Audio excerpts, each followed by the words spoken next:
अस्सलाम वालेकुम गाइस, उम्मीद करता हूँ आप सब लोग खैरियत से होंगे। तो जैसा कि आप लोगों को पता है कि मेरा चैनल व्लॉग्स के बारे में है और आज मैं आप लोगों को दिखाता हूँ कि स्मोक बहुत ज़्यादा है आज।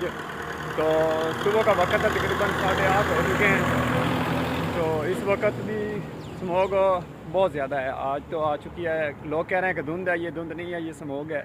तो आप लोग ये देखें, ये जनाब सुबह सुबह का टाइम है और ये सारी स्मोक है, आप लोगों को देख रहे हैं। और वो जानवर बांधे हुए हैं, भैंस हैं और गायें वगैरह। ये मेरे गांव का व्यूज़ है।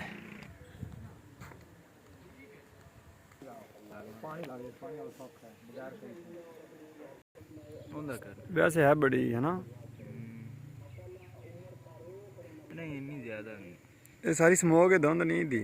हाँ ये बड़ी नुकसान दी है। देखे ना, आदि कोई शय नज़र ही नहीं दी। यार उन्हें लाल बेरियां मोड़। हाँ मैं गल चलिए। हाँ मैं घंटे के बाद